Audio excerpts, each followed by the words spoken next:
Hello my lovely students.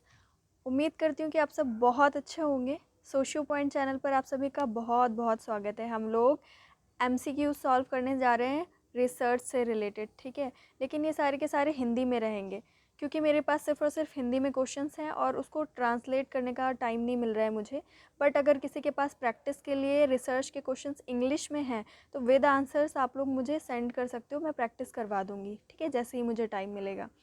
जो लोग मेरे व्हाट्सएप ग्रुप में नहीं है तो वो लोग मुझे मेल कर सकते हैं। ईमेल आईडी मैं आप लोगों को डिस्क्रिप्शन में दे दूँगी, ठीक है। इंस्टाग्राम आईडी भी दे दूँगी आप लोगों को, इस वीडियो के डिस्क्रिप्शन में दे दूँगी, ठीक है। तो मैं प्रैक्टिस करवा दूँगी आप लोगों को, बट इंग्लिश में इसको मैं ट्रांसलेट नहीं कर सकती इस वक्त। और हिंदी से रिलेटेड एमसीक्यूज़ जो कि रिसर्च के होंगे तो उनकी प्लेलिस्ट मैं अलग बना दूँगी, और जितने भी इंग्लिश में एमसीक्यूज़ होंगे रिसर्च के तो उनके अलग प्लेलिस्ट बना दूँगी मैं, ठीक है। अभी इंग्लिश का नहीं शुरू हुआ है क्योंकि मेरे पास क्वेश्चंस नहीं हैं इंग्लिश में, ठीक है। तो चलिए हम लोग हिंदी में जितने भी रिसर्च के क्वेश्चंस हैं उनको प्रैक्टिस कर लेते हैं।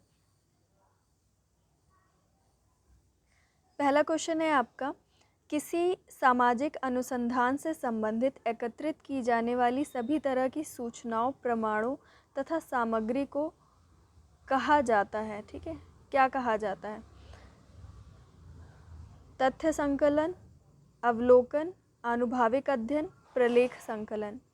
मतलब सोशल रिसर्च से रिलेटेड अगर आप कोई भी संबंधित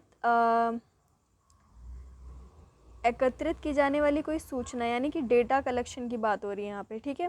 यानी कि रिसर्च से रिलेटेड आप अगर कुछ भी एकत्रित कर रहे हो, यानी कि तथ्य का संकलन कर रहे हो आप लोग, तो आंसर क्या होगा? तथ्य संकलन, ठीक है। क्वेश्चन समझने की कोशिश करिएगा कि अनुसंधान से संबंधित एकत्रित की जाने वाली, अगर इसको छोड़ दें, इन दोनों को छोड़ दें, तो पूछ रहा है कि सामग्री को क्या कहा जाता है, ठीक है। कोई भी सामग्री को, चाहे वो सूचना हो, चाहे प्रमाण हो, कुछ भी हो, किसी भी तरीके से आप अगर कोई रिसर्च करने जा रहे हो, उसका किसी भी तरीके से कुछ भी जुटा रहे हो, या तो फील्ड में जा कर के लोगों से बात करके, या फिर वेबसाइट्स खंगाल के, या कहीं से उससे रिलेटेड रिपोर्ट्स वगैरह, या इस तरीके की कोई भी चीज़ें न्यूज़पेपर से ले रहे हो, या इस तरीके से उससे रिलेटेड कहीं से भी इंफॉर्मेशन जुटा रहे हो अगर सोशल रिसर्च करने के लिए, तो जो भी आपको मिलेगा उसको आप क्या कहोगे? उसको आप क्या कहोगे? इंग्लिश में कहते हैं उसको डेटा, ठीक है। हिंदी में क्या कहते हैं? तथ्य। तो आपने वो काम किया, ये जो इस प्रोसेस को क्या कहेंगे हम लोग? तथ्य संकलन, ठीक है। आंसर क्या होगा आपका? तथ्य संकलन। नेक्स्ट क्वेश्चन है आपका, एक अनुसंधानकर्ता द्वारा उत्तरदाताओं से संपर्क करके जो तथ्य एकत्रित किए जाते हैं उन्हें क्या कहा जाता है? देखो, एक बात समझ लो, रिसर्च करने जाओगे तो आपका मेन काम सबसे पहले तो यही है कि आप लोग डेटा को कलेक्ट करो, और डेटा को कलेक्ट करने को हिंदी में कहते हैं कि तथ्य का संकलन करना, ठीक है। इतनी बात याद रखना। और तथ्य को संकलित करने के लिए बहुत सारे तरीके होते हैं, या तो आप सेकेंडरी सोर्सेस में जाओ, या तो प्राइमरी सोर्सेस में जाओ, ठीक है। या तो प्राथमिक स्रोतों को इस्तेमाल करो तथ्य का संकलन करने के लिए, या तो द्वितीयक स्रोतों को इस्तेमाल करो तथ्य को संकलित करने के लिए। तो इतनी बात याद रखो। तो यहाँ पे पहला सवाल आपका क्या है कि अनुसंधानकर्ता द्वारा, यानी कि आप अगर रिसर्च करने जा रहे हो तो आप क्या हो? रिसर्चर हो, द्वारा। और उत्तरदाता मतलब जिससे आप पूछोगे, जो भी आपके रिस्पोंडेंट्स होंगे, ठीक है, जो आपको उत्तर देंगे, रिस्पॉन्ड करेंगे, तो उन लोगों से अगर आप संपर्क करके तथ्य एकत्रित करते हो तो जो तथ्य आपके पास आएंगे उन तथ्यों को क्या कहेंगे? किस टाइप के तथ्य कहेंगे? द्वितीयक तथ्य, प्राथमिक तथ्य, वैयक्तिक तथ्य, अवैयक्तिक तथ्य। प्राथमिक द्वितीयक कहेंगे या वैयक्तिक अवैयक्तिक कहेंगे? तो आप लोग इतना याद रखो, जब आप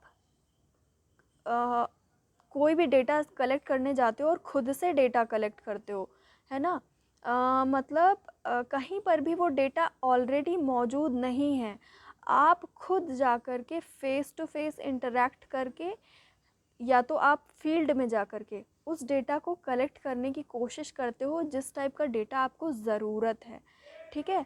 तो अगर आप डायरेक्टली उत्तरदाता से संपर्क कर रहे हो, यानी कि रिस्पोंडेंट से आप खुद फेस टू फेस इंटरेक्ट कर रहे हो, तो बिल्कुल भी सोचने की ज़रूरत नहीं है कि वो आपका कौन सा डेटा कलेक्शन है, प्राइमरी है, प्राथमिक है, ठीक है।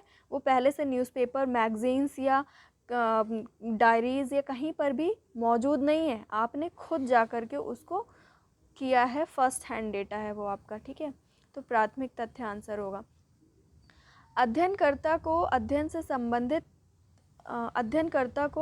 संबंधित जो तथ्य सरकारी अभिलेखों, विभिन्न रिपोर्टों, डायरियों आदि से प्राप्त होते हैं, ठीक है, होते हैं, उसे हम क्या कहते हैं? अभी आपको समझा दिया ना, तो आप लोग बता सकते हो आराम से, क्या कहते हैं उसे? द्वितीयक तथ्य या सेकेंडरी डेटा कहते हैं उसको, ठीक है। और ये सारी रिपोर्ट्स, डायरी, न्यूज़पेपर, है ना, अभिलेख को क्या कहते हैं? अभी याद नहीं आ रहा, तो उसको ये सारे क्या हैं आपके? सेकेंडरी सोर्सेस हैं, यानी कि द्वितीयक स्रोत हैं, और इनसे आपने अपने काम की जो जानकारी निकाल ली वो आपकी सेकेंडरी डेटा है, ठीक है। आराम से सुन लीजिएगा, अगर एक बार में क्लियर नहीं होता तो फिर से सुन लीजिएगा ये सारी चीज़ें, ठीक है। निम्नलिखित में से कौन एक तथ्य संकलन का प्राथमिक स्रोत है? ठीक है, प्राइमरी सोर्स। आप लोगों को अभी मैंने बिल्कुल अच्छे से समझा दिया सोर्स के बारे में, स्रोत के बारे में। तो आप लोग अब आराम से बाकी के क्वेश्चंस अगर इससे रिलेटेड आते हैं तो आराम से गेस करते हुए चलिएगा वीडियो पॉज करके, ठीक है। तो क्वेश्चन क्या है आपका? तथ्य संकलन का प्राथमिक स्रोत कौन सा है?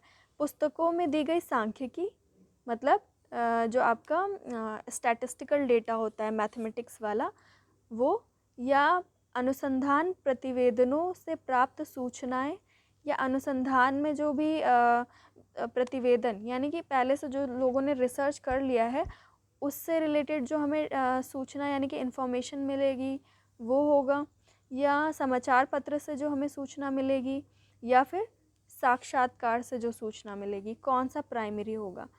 देखो, अगर आप लोग बिल्कुल न्यू हो तो आराम से मैं आपको बता दूं, गेस कर सकते हो इसमें ऑप्शंस देख करके भी। पुस्तक, ठीक है, पहले से जो रिसर्च हो चुकी है, और न्यूज़पेपर्स, ये सारे के सारे एक जैसे हैं ऑप्शंस। और साक्षात्कार यानी कि खुद जा कर के फेस टू फेस आपने इंटरव्यू लिया है, तो ये बिल्कुल डिफरेंट है ना, तो आराम से गेस भी कर सकते हो कि ये आपका प्राइमरी होगा। एक तो आप खुद जा कर के डेटा कलेक्ट कर रहे हो, जैसे आपको इन्फॉर्मेशन चाहिए आप खुद जा कर के उसको जुटा रहे हो, तो वो आपका प्राइमरी हो गया वैसे भी, है ना। और फिर साक्षात्कार में हम डायरेक्ट जाते हैं, फर्स्ट हैंड डेटा होता है, तो ये आंसर होगा आपका, ठीक है। आई थिंक समझ गए होगे। नेक्स्ट क्वेश्चन है आपका, निम्नलिखित कथन से रिक्त स्थान की पूर्ति का कौन सा विकल्प सही है? मतलब इसमें मैच द फॉलोइंग करना है। संकलन के प्राथमिक स्रोत को कौन सा स्रोत भी कहा जाता है? प्राथमिक स्रोत समझ गए ना, face to face, first hand data को और क्या क्या कहा जाता है? कौन सा स्रोत कहा जाता है? क्षेत्रीय स्रोत, ऐतिहासिक स्रोत, अवैयक्तिक स्रोत, सार्वजनिक स्रोत, कौन सा स्रोत कहा जाता है? तो मैंने कहा ना कि खुद जा कर के आप डेटा कलेक्ट कर रहे हो अपने हिसाब से, तो ऐतिहासिक तो होगा नहीं, हिस्ट्री में तो जाओगे नहीं आप।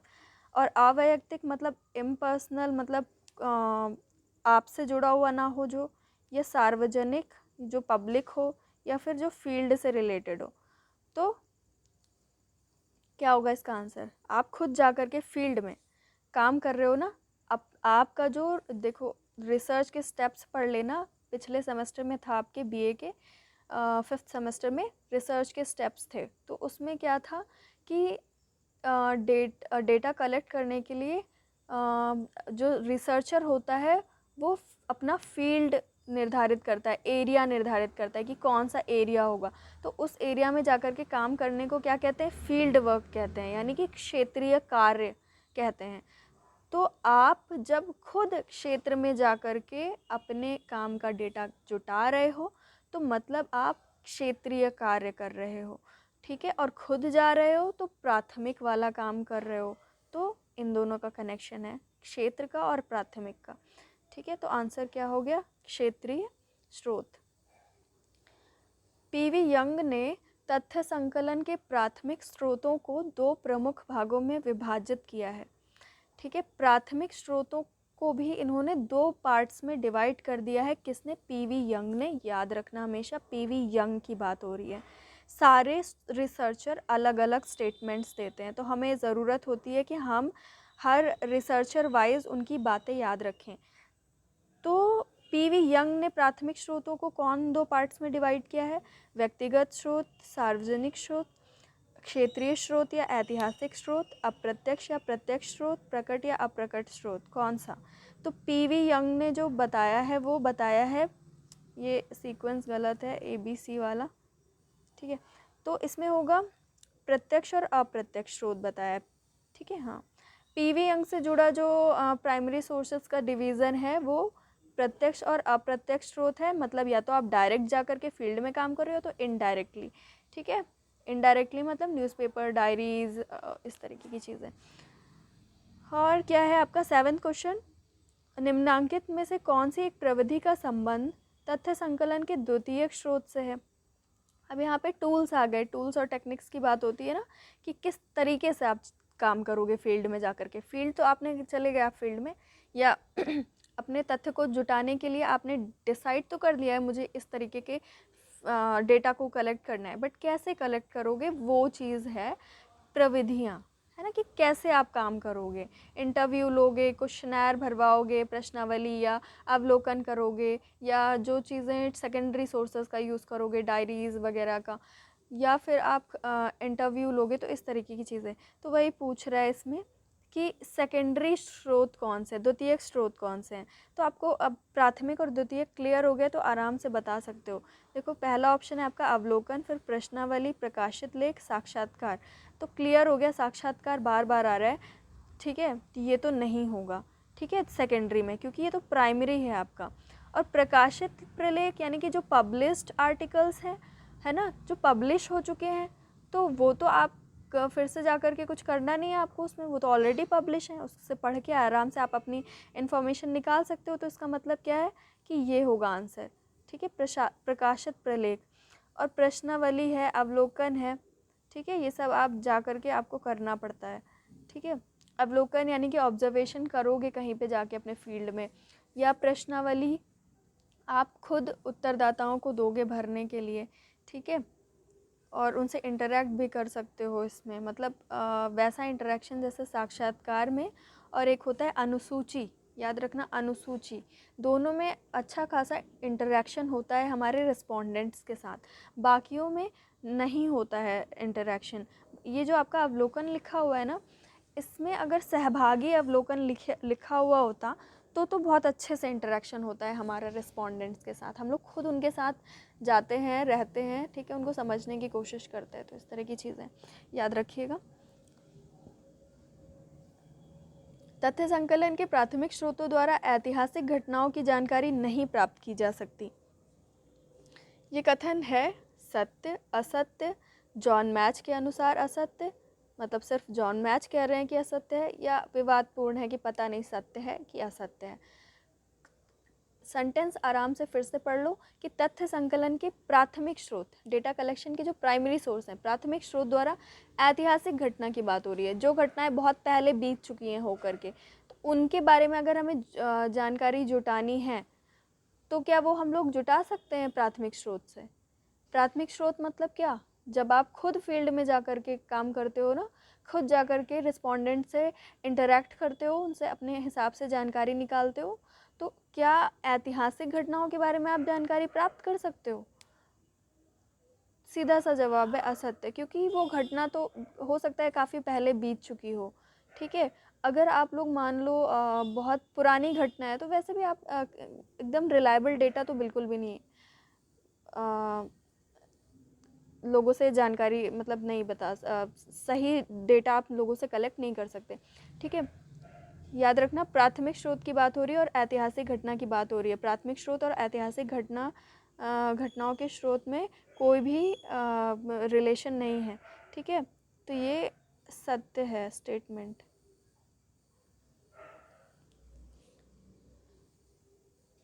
फिर है नेक्स्ट, निम्नांकित में से कौन सा एक प्राथमिक तथ्य एकत्रित करने का प्रत्यक्ष स्रोत है। अब प्राथमिक है तो प्रत्यक्ष तो होगा ही, है ना। कौन सा है प्रत्यक्ष वाला? अनुसूची, प्रश्नावली, अवलोकन या साक्षात्कार? इसमें प्रत्यक्ष स्रोत की बात कर रहा है। देखिए सवाल गलत है, यहाँ पे अप्रत्यक्ष होना चाहिए। ठीक है, अप्रत्यक्ष स्रोत कौन सा है?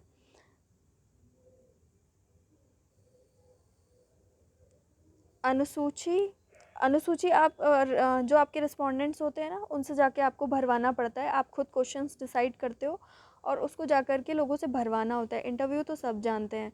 ठीक है, अवलोकन मतलब जो आपके रिस्पोंडेंट्स होते हैं, जो आपका फील्ड होता है जहाँ पे आप काम करते हो, जो भी एरिया आपने डिसाइड किया होता है, तो वहाँ पे जा कर के आप खुद ऑब्जर्वेशन करते हो। किसी तरीके से, किसी भी तरीके से कर सकते हो। बहुत टाइप के ऑब्जर्वेशन होते हैं।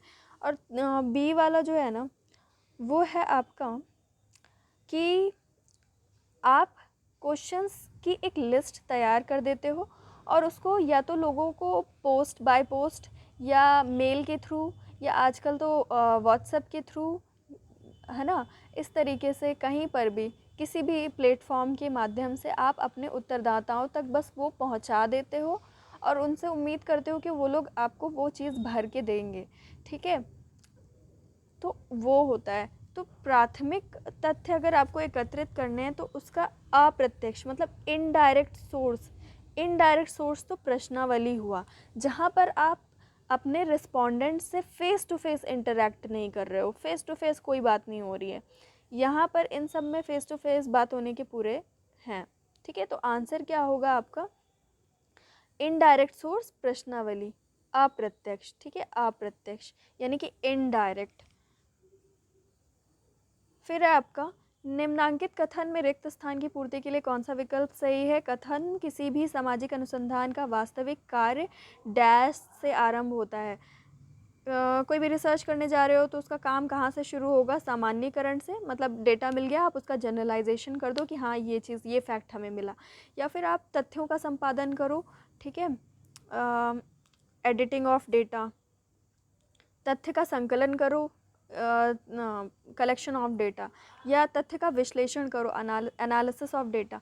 तो क्वेश्चन समझ गए हो आराम से कि अनुसंधान आप करने जा रहे हो, रिसर्च करने जा रहे हो, सोशल रिसर्च, तो उसका काम कहाँ से शुरू होगा? आराम से दिमाग लगा लो, थोड़ा वीडियो पॉज कर लो, दिमाग लगा लो, पता है आपको क्या है आंसर। ठीक है, आंसर आपको बता देती हूँ, लिखा हुआ है क्या ये। ठीक है, मैंने इतनी सारी चीज़ें आपको बताई ना, वो अगर आपने ध्यान से सुन ली होंगी तो आराम से खुद से आंसर कर सकते हो अब आप। ठीक है, अब एक्सप्लेन नहीं करूँगी अगर सेम क्वेश्चन आया तो।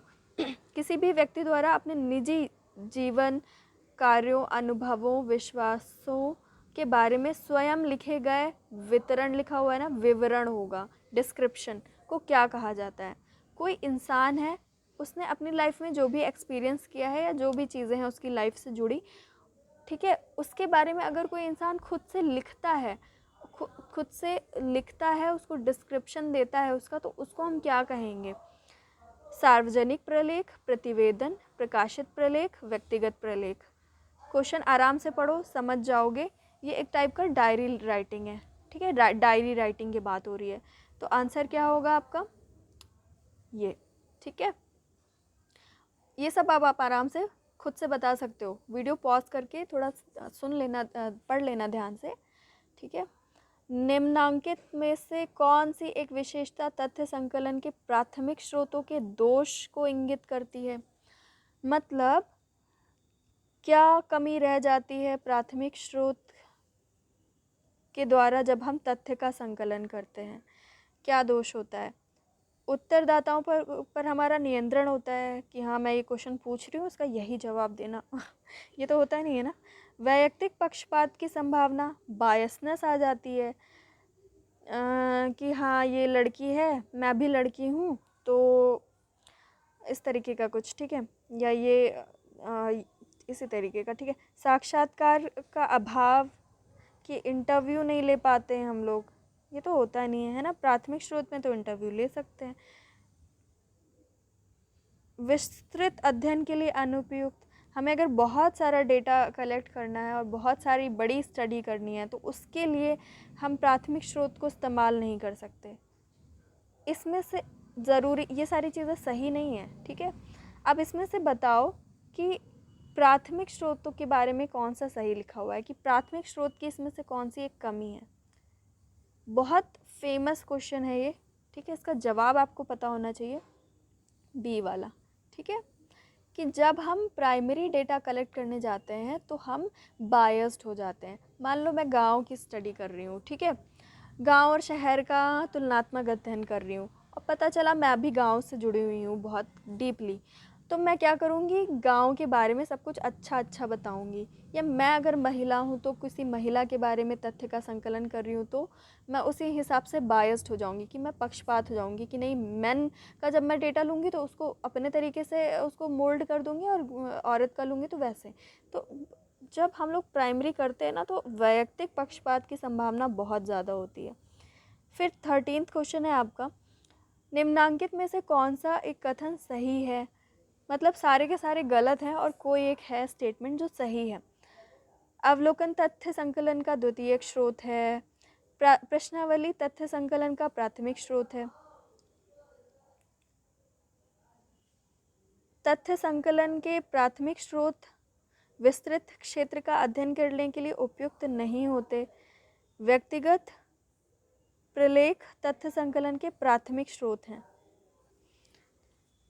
देखिए अगर किसी ने अपनी डायरी वगैरह लिखी है तो उसको हम व्यक्तिगत प्रलेख कहते हैं। तो उस वो जो हमें मिलेगा, ठीक है, तो वो तो उसने लिख करके वो जानकारी हमें दे दी, तो वो हमारा प्राथमिक स्रोत नहीं होगा। जितना भी रिटर्न मटेरियल्स होते हैं ना वो प्राथमिक स्रोत नहीं होते हैं, वो द्वितीयक होते हैं, ठीक है। तो ये गलत हो गया, ये भी गलत है। तथ्य संकलन के प्राथमिक स्रोत विस्तृत क्षेत्र का अध्ययन करने के लिए उपयुक्त नहीं होते।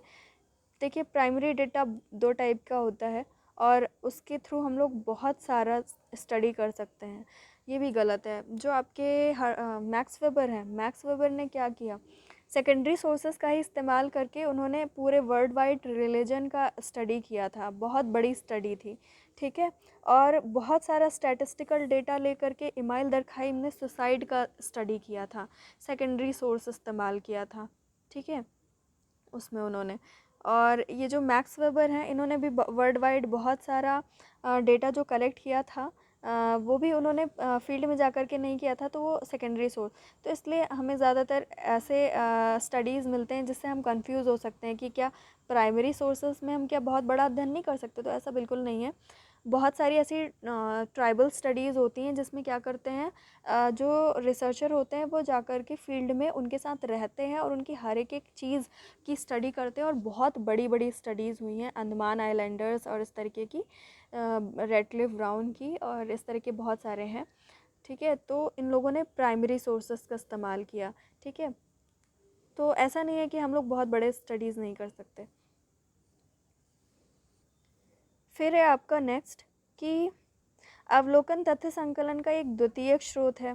अवलोकन द्वितीयक स्रोत, देखिए कहीं पे जा करके ही तो आप अवलोकन करोगे ना, तो उसमें आपका प्राइमरी सोर्स होता है ये एक टाइप का, ठीक है। फिर आपका प्रश्नावली तथ्य संकलन का एक प्राथमिक स्रोत है।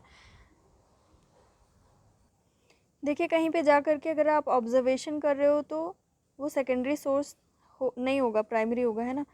और फिर है आपका नेक्स्ट,